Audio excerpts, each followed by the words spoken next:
안녕하세요. TV 도서관에 가다 김보영입니다.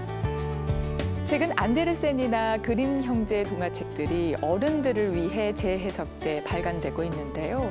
전문가들은 팍팍한 현실을 잊고 잠시 동화 속으로 들어가고 싶은 어른들이 늘어났기 때문이라고 분석하고 있습니다. 실제로 동화가 가진 가장 큰 매력은 우리가 살면서 갖춰야 할 지혜는 물론이고 해피엔딩이 많아서 삶에 지친 우리 어른들에게 위로와 힘을 준다는 것인데요. 동화 작가 잭 자입스는 동화에 대해서 이런 말을 남겼습니다. 역사가 기록되기 전부터 동화는 은유를 통해 인간의 두려움을 극복하는 수단이었다. 좋은 책과 함께하는 시간, TV 도서관에 가다 시작하겠습니다.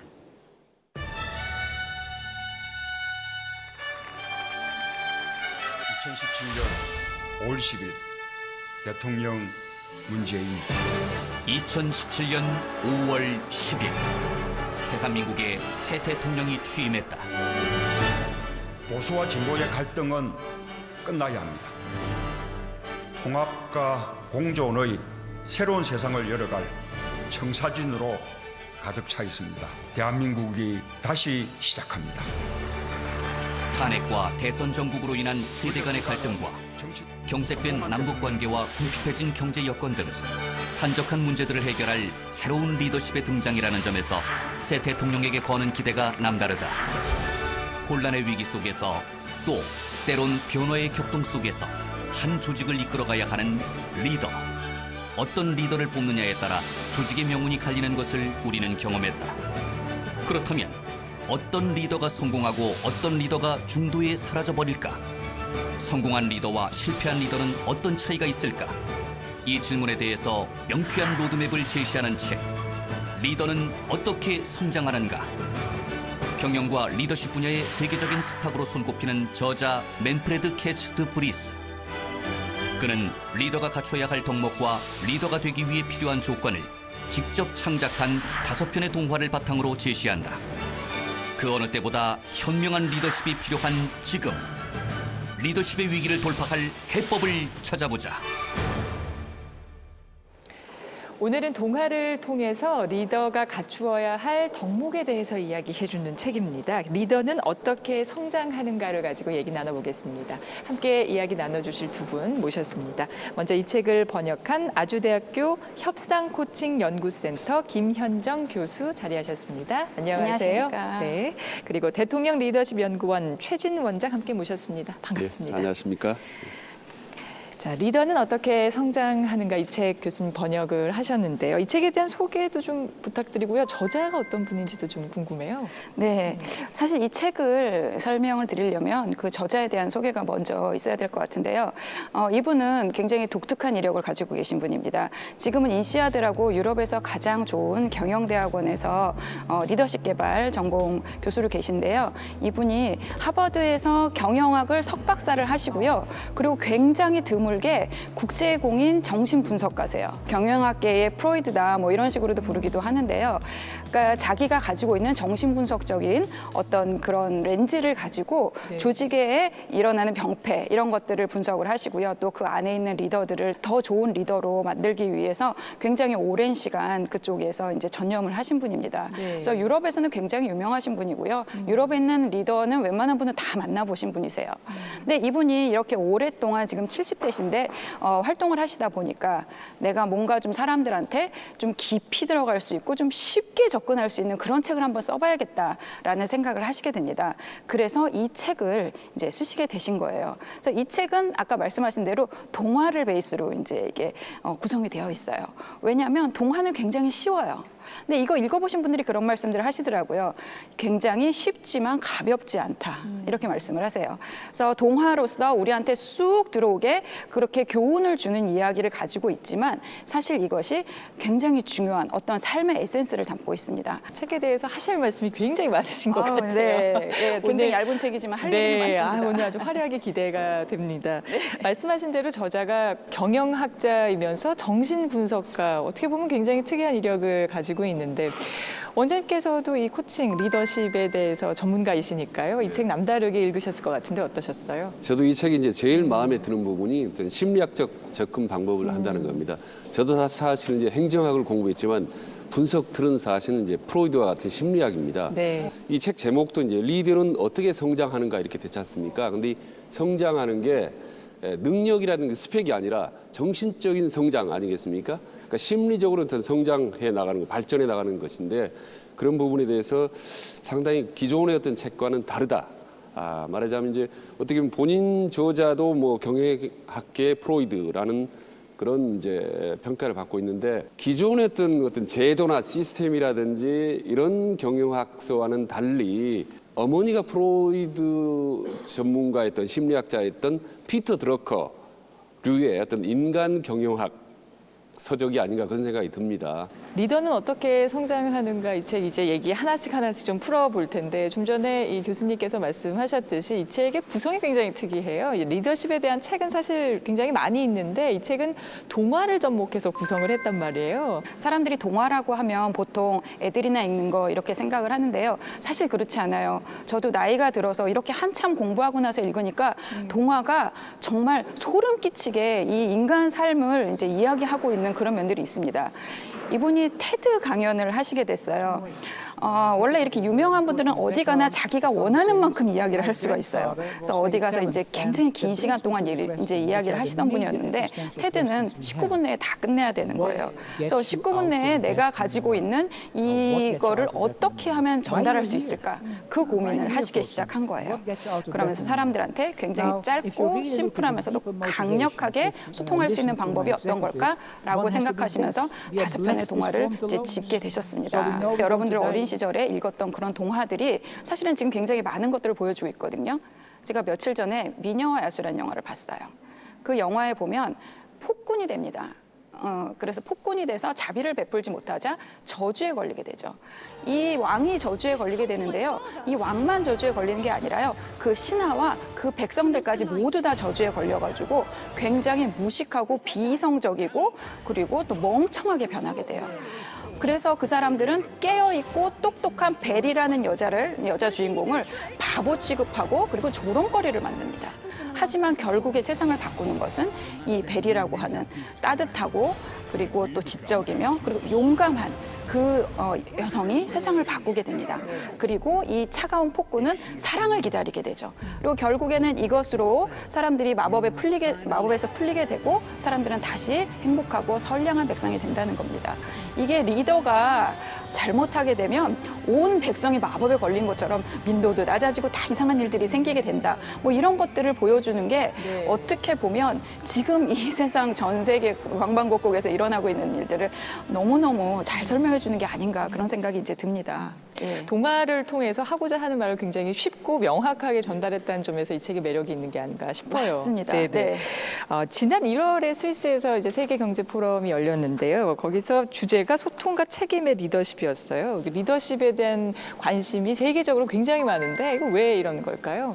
네. 올해 다보스 포럼 주제가 리더십이었는데 사실 작년도의 주제가 뭔지를 알면은 왜 리더십을 했는지 알 수가 있습니다. 그러니까 작년도의 주제는 일부인데 말하자면 4차 산업혁명이었습니다. 그 이부격으로 이번에 리더십을 삼았거든요. 그건 무슨 말씀이냐면 지금 앞으로 미래에 불어오는 4차 산업혁명을 제대로 성공적으로 수행을 하려면 리더십이 잘 돼야 된다. 라는 의미에서 금년에 이제 네. 리더십을 정하면서 네네. 소통과 책임의 리더십을 이제 주제로 던졌거든요. 그게 무슨 말이냐면요. 아시다시피 4차 산업이라는 게 로봇과 인간과 기계와 소통을 해야 되고 혹은 인간과 인간이 소통을 해야 되는 거다. 책임성, 그러니까 사회에 대한 어떤 지도자들의 책임성이 무지 담보해야 된다. 이 모든 것은 결국은 과학자들이든 CEO든 간에 정치인이든 간에 사람이 하는 거다. 사람. 그런 점에서 이제 지도자의 리더십이 중요하다는 거거든요. 네. 그래서 이제 여기서 리더십의 의미를 알 필요가 있는데 리더십이지 않습니까? 그게 이제 십이 젠틀맨십, 스포츠맨십 이런 거 많이 들어가지 않습니까? 하다못해 멤버십에도 들어가듯이 십이 들어가는 건 뭐냐면요. 정신 자세라는 뜻입니다. 네. 그러니까 심리 상태. 어떻게 우리말 요즘 말을 쓰는 말로는 품성 뭐 이런 겁니다. 그러니까 리더십은 지도자의 품성, 인간성, 뭐 심리 상태 이런 거죠. 이게 옳아야, 좋아야, 제대로 작동해야 네네. 4차 산업이 성공적으로 간다라는 뜻을 담고 있는 겁니다. 네네. 그 책에 보면은요, 이제 5가지 이제 리더십의 오류가 나옵니다. 거기에 하나씩 동화가 소개가 되는데 첫 번째 동화 얘기부터 좀 해볼게요. 흰 까마귀 이야기가 등장을 합니다. 이거 어떤 내용이죠? 예, 흰 까마귀 이야기는 굉장히 성찰을 잘하고 아침 저녁으로 거울을 들여다보고 태평성대를 이끌었던 왕의 이야기입니다. 네. 근데 이렇게 또 잘하는 왕이 있으면요, 또 그를 질투하는 존재가 나타나게 됩니다. 그래서 그 마귀가 이 거울을 깨버리게 돼요. 그러니까 이 왕은 더 이상 아침 저녁으로 자기를 들여다볼 수가 없게 됩니다. 그러면서 나라는 점점 피폐해져 가고요. 흰 까마귀. 거울이 없어지자 나라를 통치할 자신을 잃어버린 왕은 여성 현자에게 도움을 받게 된다. 마마, 누군가 이 왕국에 무서운 저주를 한 것으로 보입니다. 어떻게 하면 왕국을 옛날처럼 만들 수 있는가? 진실의 묘약을 발견하는 것입니다. 왕국을 위기에서 구할 진실의 묘약을 찾기 위해 모험에 나선 왕자들. 밤낮 없이 험한 숲을 달린 둘째 왕자는 우연히 크고 흰 까마귀를 만나게 된다. 사악한 마귀의 덫에 걸렸어요. 도와주세요.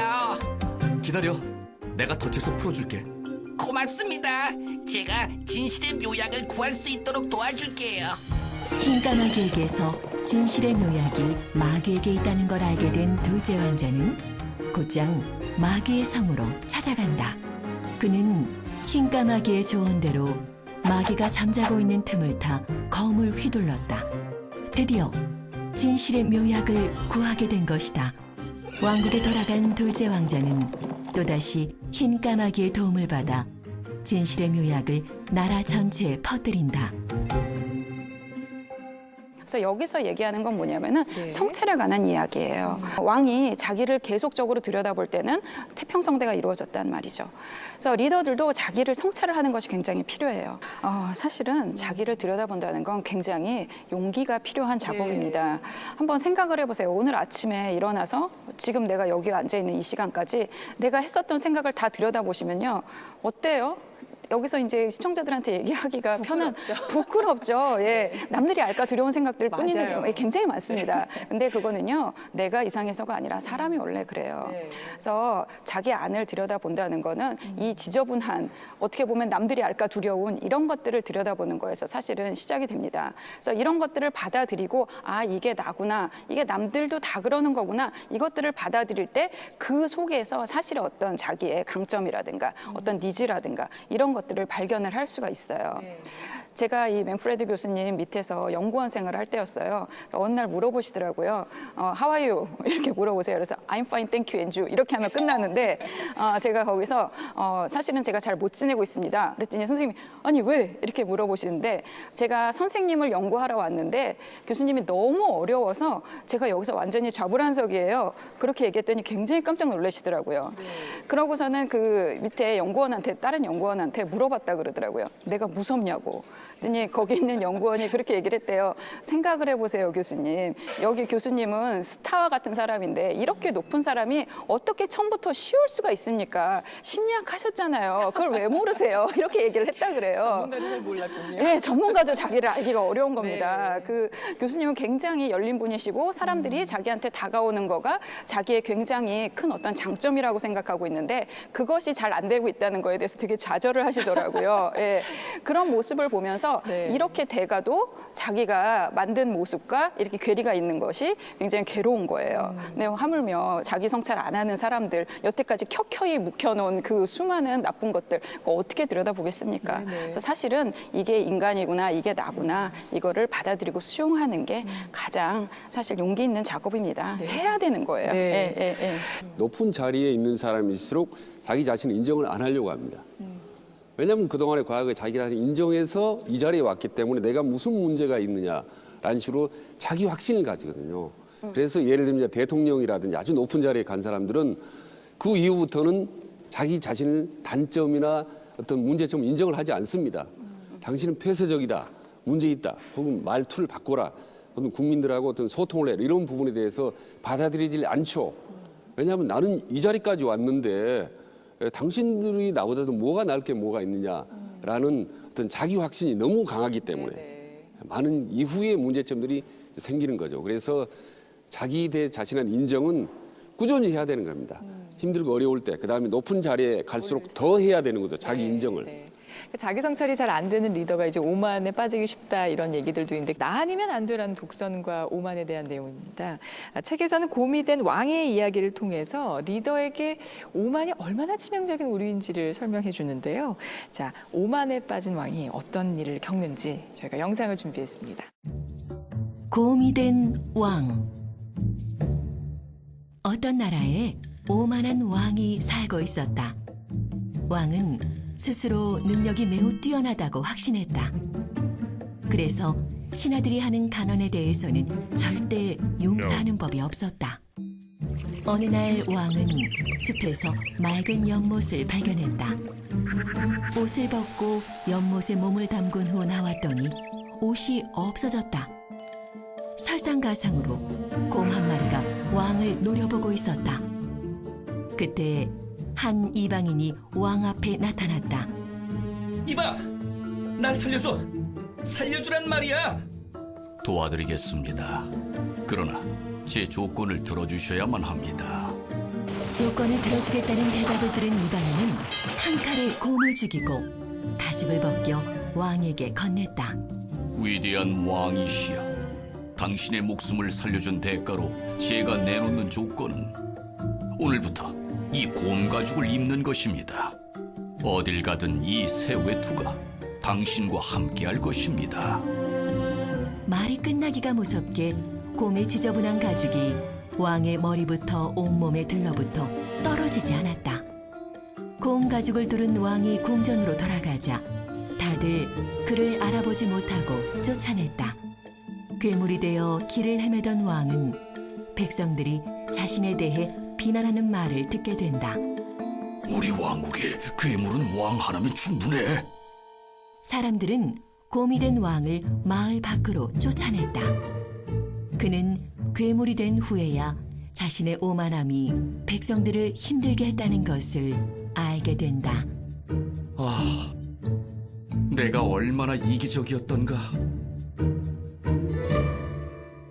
네, 어떻게 보면 리더들이 가장 많이 겪기 쉬운 것이 바로 이 오만이 아닐까 싶은데요. 이 리더들이 뭐 어느 정도의 오만에 빠지는 거는 기본이라고 생각할 수 있는데요. 이게 문제가 되는 거는 조직을 망가뜨릴 정도의 나르시시즘입니다. 네. 사실 이거는 굉장히 복잡한 문제예요. 이 정신분석학자들은 이 밑에 성장 과정 이런 것들을 이제 보게 돼요. 보통은 이런 사람들 같은 경우는 지금 뭐 아직 최고의 자리에 오르지 않은 사람은 굉장히 매력적이고 일도 잘하는 사람입니다. 근데 이 사람들이 성장 과정에서 제대로 된 사랑을 받지 못하고 제대로 양육이 되지 못했다 그러면 이 안에 텅 비어 있는 상태로 계속적으로 성장을 하게 되는 거예요. 그래서 자기가 스스로 자존감이 없고 바깥으로부터 자기를 인정하는 것을 계속적으로 요구하기 때문에 이런 사람들은 일도 정말 열심히 하고 공부도 정말 열심히 해서요. 굉장히 엘리트 중에 굉장히 많이 있습니다. 그래서 이런 사람들이 잘 해 나가다가 자기가 최고 권력의 자리에 이르렀다고 생각을 하게 되면 자기가 여태까지 못 받았던 그런 텅 빈 속을 받기 위해서 사람들을 마구 착취하기 시작을 합니다. 그러면서 굉장히 그 높은 권력 그런 욕구에 이제 시달리게 되고요. 그리고 또 사람들로부터 특권을 요구하게 됩니다. 그리고 이 사람들은 도덕의 선을 넘는 것을 또 굉장히 좋아해요. 이제 대표적인 예가 히틀러라고 이제 이야기를 할 수 있는데요. 이 사람들은 지금 생각해 보면 독일 사람들 그렇게 멀쩡한 사람들이 옛날에 어떻게 그런 만행을 저질렀나 쉽게끔까지 만들잖아요. 사실은 이 나르시스트의 완전히 끝판왕은 이 아랫 사람들을 그렇게 완전히 그 비도덕적인 상태로 몰아넣는 것. 그래야지 자기가 존재감이 있고 그리고 능력 있고 그리고 의미 있는 사람이라고 생각을 하게 돼요. 그래서 이 정도 병적이지 않더라도 리더들은 이렇게 위에 올라가게 되면 자기가 사실은 굉장히 부족한 사람이라는 것들이 남들한테 드러날까 봐 전전긍긍하게 되는 면들이 있습니다. 그러니까 자기가 부족한 면들이 남들한테 드러나게 되면 안 되니까 자기를 속이는 거예요. 그래서 나는 굉장한 사람이야. 그래서 그다음부터는 다른 사람들이 자기에 대해서 안 좋은 이야기를 하는 거를 듣지도 않고요. 조언도 필요 없어. 나는 굉장히 훌륭한 사람이니까. 그러면서 점점 더 센 거를 원하게 되겠죠. 사실 이런 리더가 최고의 자리에 오른다는 거는 그 밑에 있는 사람들한테는 정말 큰 재앙이 되겠죠. 예. 이 한 나라의 리더격인 대통령이 오만했을 때는 정말 큰 문제가 생겨나겠네요. 그렇죠. 저는 두 정부의 청와대에서 근무를 했거든요. 청와대 밖에서 봤을 때하고 청와대 들어갔을 때 봤을 때는 완전히 다릅니다. 우선 가면 건물 자체가 다르잖아요. 청와대가 너무 뭐 으리으리하고 궁궐 같고 그래서 딱 가면 우선 그 건물에 기가 죽습니다. 그 다음에 평소에 과거에는 잘 웃던 대통령이 잘 웃지를 않아요. 거기다가 양쪽에 쫙 퍼져 있는 그 경호원들. 여기에 이제 기운이 죽습니다. 네. 어때 그런 상황에서 직원을 감히 할 수가 있겠습니까? 더구나 아까 말씀드렸다시피 과거에 어떤 큰 성공 신화를 이루었던 아주 위대한 대통령일수록 인정을 하지 않는 거죠. 네네. 과오나 실수를. 네. 예를 들면 닉슨 대통령 같은 경우 있지 않습니까? 미국에 아주 똑똑하고 스펙 좋고 정말 아주 탁월한 능력을 소유자입니다. 이런 지도자이기 때문에 본인의 과오, 워터캐티 사건이 나왔을 때 그 사건 자체가 문제가 아니었습니다. 그 사건을 인정을 하지 않았어요, 절대로. 그리고 그걸 거짓말 하려다가 결국 이제 들통이 나서 도중에 이제 하야를 하고 말았는데 어쨌든 오만은 정말 가장 위험한 네. 천만한 그런 네. 나락으로 떠지는 그 지름길이다. 그래서 대통령은 항상 국민의 왕이 아니라 정말 심부름꾼이다. 심부름꾼이라 생각을 스스로 해야 될 겁니다. 그거 밖에는 다른 방법이 없습니다. 네네. 리더들이 가장 빠지기 쉬운 오류가 바로 이제 오만이고 가장 큰 문제를 불러오는 것 또한 이게 아닌가 싶은데요. 그 책 속에는 이 나르시시즘이라고 하는 것이 좀 건강한 자기애는 또 나쁘지 않다라고 이야기가 되어 있더라고요. 그래서 내가 오만한 것인지 아니면 건강한 자기애를 가지고 있는 것인지 이것을 구분해야 한다고 나와 있는데 어떻게 하면 내가 이게 건강한 자기애인지 오만인지 구별을 할 수가 있을까요? 예, 사실은 자기애는 어느 정도 필요합니다. 자기애가 없으면요, 이렇게 사람들 앞에 나와서 얘기를 할 수도 없고요. 사실은 어느 정도의 건강한 자기애는 우리의 건강한 삶을 위해서 굉장히 필요한 부분이에요. 그래서 이건 자기애가 있고 없고의 문제가 아니라 얼만큼 건강한 자기애를 가졌냐 이거에 관한 이제 이야기가 되는 건데요. 본인이 생각할 때 어느 날 내가 대접을 받지 못해서 화가 날 정도다. 뭐 아니면은 다른 사람들 위해서 군림하고 싶다.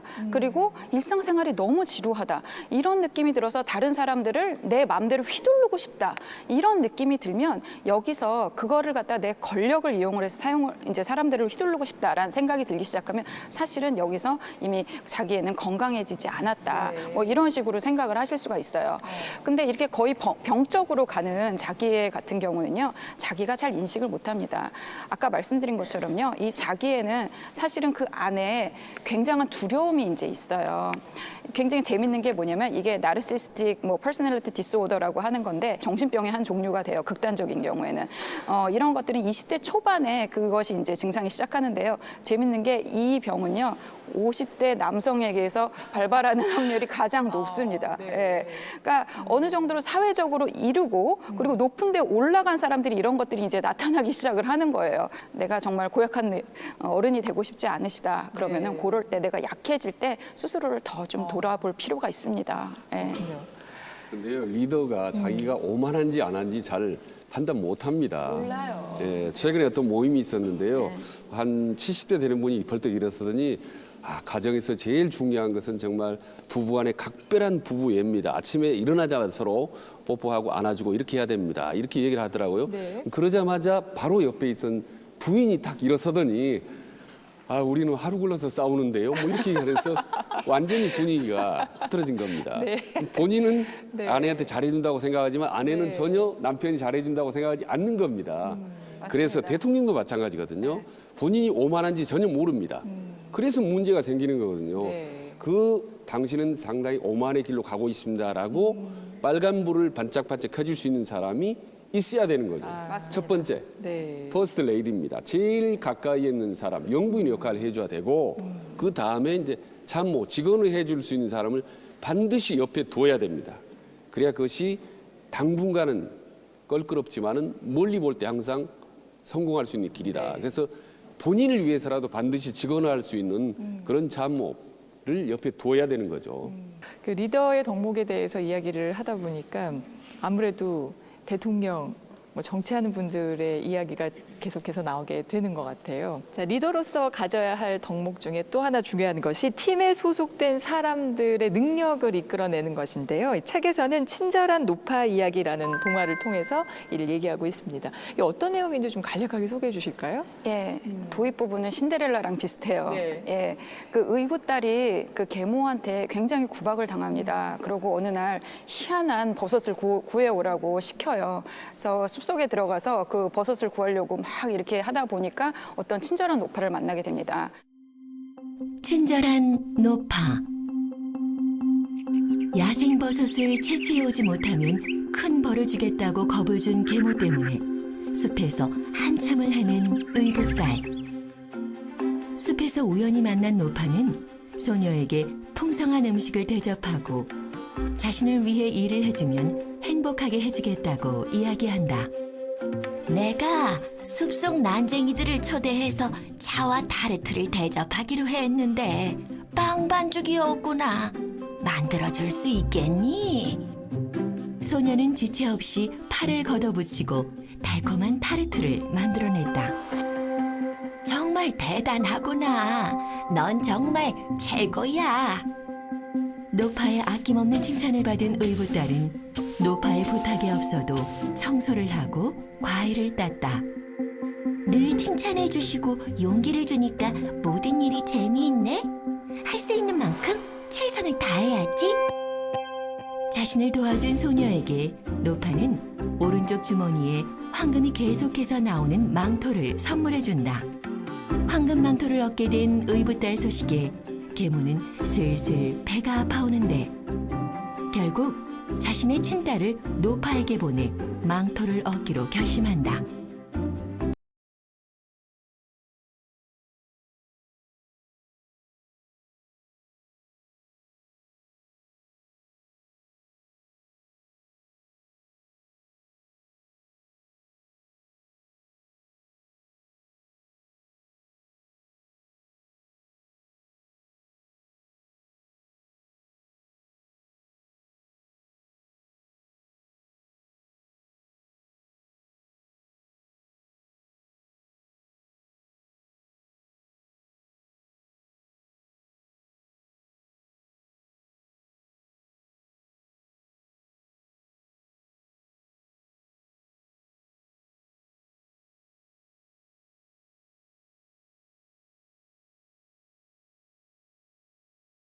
이 의붓 어머니는요, 계속적으로 이 딸을 그 동기부여예요. 한마디로 말해서 동기부여를 하기 위해서 보상과 처벌, 이렇게 안 하면 너 큰일 난다, 너 내 쫓겠다, 이런 식으로 밥 안 준다, 이런 식으로 자꾸 협박, 위협을 통해서 이 사람을 동기부여하려고 합니다. 근데 사람이 좋고 착한 사람이면 또 시키면 해요. 예. 그런데 노파 같은 경우는 굉장히 칭찬과 격려 이런 것들을 많이 해주고, 그리고 친절하게 필요한 것이 있으면 가르쳐주고, 이런 이제 노파입니다. 그래서 리더가 이렇게 위협과 이런 것들을 통해서 사람들을 동기부여하려고 하는 사람이 있는가 하면 칭찬, 격려, 인정, 그리고 코칭 이런 것들을 통해서 성장시키려고 하는 리더가 이제 있게 마련이겠죠. 네네. 여기서는 피그말리온 효과라는 것을 설명을 하고 있어요.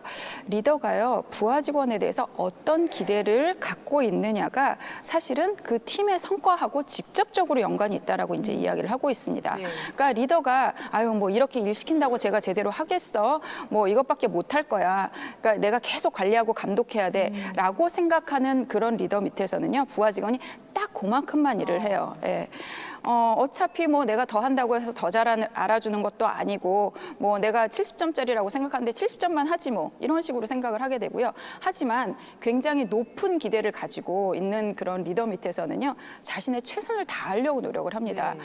뭐 내가 생각할 때 나는 80점이야. 근데 리더가 네가 80점밖에 못한 건 아직 기회를 못 만나서 그런 거야. 너는 100점 이상을 할 수 있어. 라고 생각을 이제 하고 그렇게 대접을 하게 되잖아요.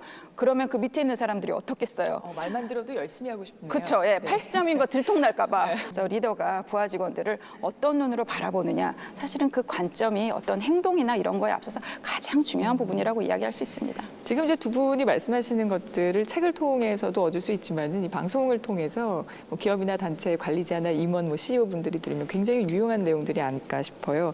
그러니까 지금 말씀하신 것처럼 사람의 능력을 최대한으로 끌어오기 위해서는 정말 리더의 역량이 중요한 것이로군요. 이제 긍정의 리더십을 얘기하는 것 같은 느낌이 네, 듭니다. 네. 그런데 긍정적인 생각을 하면 긍정적인 말이 되고 긍정적인 행동을 한다라는 긍정의 리더십은 사실 옛날 20세기 방식입니다. 근데 21세기 좀 달라졌어요.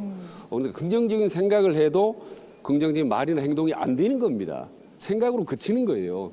그래서 다시 21세기 학자들이 연구를 해보니 결국 제일 중요한 것은 긍정적인 말이었습니다. 말. 계속 잘 될 거라, 잘 될 거라 칭찬하고 격려해주고 이런 말을 계속했더니 결국은 생각도 바뀌고 행동도 바뀌더라라고 했거든요. 말이 먼저 나가요. 예, 그래서 긍정적인 말이 제일 중요합니다. 네. 그래서 이제 동기부여를 하고 끌어내기 위해서는 잘하든 못하든 간에 끊임없이 긍정적인 말을 받다 보면 본인 스스로가 착각에 빠집니다. 긍정의 착각에. 아, 내가 상당히 잘할 수 있고 내가 아주 훌륭한 지도자라는 아주 좋은 착각에 빠지게 되고 역시 부하 직원이나 동료들은 자기들이 상당히 잘하고 있는 것 같은 또 긍정의 착각에 빠지거든요. 네. 이 착각이 시너지를 만들고 엔돌핀을 만들거든요. 그리고 조직을 활성화시키거든요. 그래서 이 말, 언어 이게 너무 중요합니다. 이게 이제 우리들이 많이 말하는 이제 감성 화법이죠. 네. 특히 제일 중요한 게 대통령의 말이 너무 중요합니다. 요즘에는. 그리고 대통령이 긍정적인 말, 부드러운 말, 아주 감성적인 말을 쓰면 자기도 모르게 모든 국민들이 기분이 좋아지고 더불어서 나라가 잘 되거든요. 네네. 그래서 말이 너무 중요한 시대입니다. 네. 팀 안에서의 리더 역할이 중요하고 또 그러다 보면은 팀워크 얘기를 안 할 수가 없는데 이 책에서 보면은 팀워크를 잘 짜기 위해서는 이 팀 빌딩을 잘 세워야 한다라는 얘기가 나와요. 근데 이 팀 빌딩이라는 용어가 좀 생소하거든요. 이게 어떤 의미죠? 예, 보통 강력한 팀이 된다 그러면 강력한 개인들이 들어가면 좋은 팀이 될 거라고 생각을 합니다. 그럼 우리가 생각할 때 강력한 개인은 어떤 것이냐? 다 잘하는 사람이에요. 이제 우리가 이제 모범생에 대한 신화가 있지 않습니까? 그러다 보니까 비슷비슷한 엘리트들을 채워놓고 이게 좋은 팀이다라고 생각하는 경우가 굉장히 많이 있어요. 하지만 팀은요, 그럴 필요가 없어요. 개인이라면 내가 부족한 것들을 채워내서 점점 완성된 인간이 되겠다라는 시도를 할 수 있을지 모르겠지만요. 리더 입장에서는 팀이 있기 때문에 그런 노력을 할 필요가 없어요. 네. 사실은 그 안에서 굉장히 다양한 장점들을 가지고 있는 사람들을 그 안에 채워넣게 되면 그 팀이 가장 막강해지는 겁니다. 세상은 점점 복잡해지고요. 어떤 팀보다 강한 개인은 없게 됩니다. 그렇기 때문에 이 개인들이 모여서 자기의 가장 강점 그리고 자기가 가장 잘하는 것을 발휘할 수 있는 그런 팀으로 묶는 것이 사실은 성공하는 팀을 만드는 팀 빌딩이 되겠죠. 네. 예. 요즘에 리더십보다 하나 더 중요해진 게 이제 팔로워십 아니겠습니까? 근데요. 어떻게 하면 팔로워십을 잘할 수 있느냐, 팀워크를 향상시킬 수 있느냐라는 게 이제 어떻게 보면 제 박사 논문의 핵심이기도 한데 저는 이제 일종의 청개구리 이론입니다. 반대대로 하라. 반대되는 사람끼리 모여야 된다는 건데요. 예를 들면 뚱뚱한 사람은 마른 사람하고 함께 있어야 서로 자기도 모르게 무의식적으로 시너지가 발생합니다. 그리고 외향적인 사람, 아주 화끈하고 정열적이고 활동적인 사람은 내향적인 사람, 조용한 사람하고 같이 있어야 서로 이제 시너지가 발휘되거든요. 네. 역사적으로 보면 항상 이제 알렉산더 대왕 같이 아주 혈기방장한 사람은 조용한 참모 아리스토텔레스가 있었습니다. 그리고 유비 같은 사람 아주 그 감정이 기복이 심합니다. 잘 웃고 웃는 사람은 또 아주 냉철한 그런 관우나 제갈국미 옆에 있었거든요. 부부관계나 CEO나 대통령과 참모관계도 마찬가지입니다. 항상 서로 다른 성격과 다른 성향에 있는 사람을 한 군데 배치를 해야 서로 시너지가 발휘된다라는 것이 이제 제 팀워크의 어떤 청개구리 이론입니다. 네. 그만큼 심리적으로는 서로 이제 상반된 사람께 모여야 중요하다라는 팀워크가 정말 중요하죠.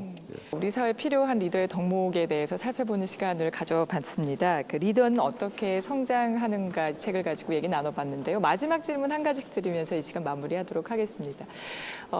교수님 이 책을 읽고요. 어떻게 하면은 그 리더로서의 덕목을 잘 실천할 수 있을지 팁을 좀 주시겠어요? 이 교수님들 책의 그 마무리에 그런 이야기를 하게 됩니다. 가장 중요한 것은 자기를 다스릴 줄 모르는 사람은 남을 다스릴 수 없다라는 얘기합니다. 그래서 스스로를 알고 스스로를 다스리는 게 가장 중요하거든요. 근데 아까 말씀드린 것처럼 이거는 굉장히 어려운 일이에요. 몇천 년 동안 너 자신을 알라가 그렇게 유행어가 된 것도 그게 그만큼 어렵기 때문에 그래요. 그래서 몇 가지 방법론적인 게 있는데요. 제가 추천해드리고 싶은 거는 뭐냐면 쓰는 거예요. 예, 뭐든지 쓰십시오. 일기, 성찰, 뭐 이런 어려운 거 하지 마시고요. 그냥 자기 생각을 자꾸 쓰다 보면 그 안에서 길이 찾아지는 것들이 이제 있어요. 이거는 실제로 미국에서 사람들을 심리 치료하는 요법으로 그러니까 보험 혜택도 받을 수 있는 굉장히 검증된 방법입니다. 그렇기 때문에 내가 좀 뭔가 어딘가에 갇혀 있는 것 같다. 그러면 내 안을 들여다보면서 뭐 내 안에 욕구, 뭐 본능 이런 거 보지 마시고요. 그냥 쓰세요. 나는 오늘 어땠는지 내 기분 어떤 건지 아무거나 쓰다 보면 그 안에서 길을 찾을 수 있고 그것이 또 요즘에 이제 유행하는 인문학의 힘이 아닐까라는 생각이 이제 듭니다. 네. 자, 이제 대한민국의 새로운 대통령이 선출이 되었습니다. 국내로 어려움에 빠져 있는 지금 대한민국을 활기차게 만들기 위해서는 어떤 리더십이 필요할지 우리가 지금 여러 가지 덕목에 대해서 얘기를 했잖아요. 그 중에 한 가지를 딱 꼽는다면 뭘 꼽으시겠어요? 통합이라고 봅니다. 저는 어제도 좀 우리 딸내미하고 티격태격했지만은 집안에서도 부모 자식 간에도 너무 생각이 다르고 또 밖으로 사회 나오면 말이죠. 보수와 진보라든지 어떻게 다른지 모르겠어요. 한 대한민국 안에 어떻게 똑같은 사안을 놓고 이렇게 생각이 다를 수가 있지? 깜짝깜짝 놀랄 때가 많습니다. 정치적으로 얼마나 갈라져 있습니까? 분열되면 훨씬 더 많은 비용이 들거든요. 이 모든 거를 한꺼번에 해결할 수 있는 길은 바로 통합밖에 없다. 그런데 말로만의 통합이 아니라 행동으로 보여줘야 되거든요. 대통령이 직접 실천 하나하나를 통합 행보를 해야 되고 그다음에 앞으로 정책이라든지 정치라든지 모든 외교 안보 모든 부분에 있어서 통합적인 것. 이렇게 하는 것만이 우리나라가 빨리 이 힘든 터널을 좀 벗어나서 좀 활기차게 좀 힘이 팍팍 솟을 수 있는 그런 좀 새로운 좀 나라가 되지 않을까 생각을 합니다. 통합이 너무 중요하다고 봅니다. 네.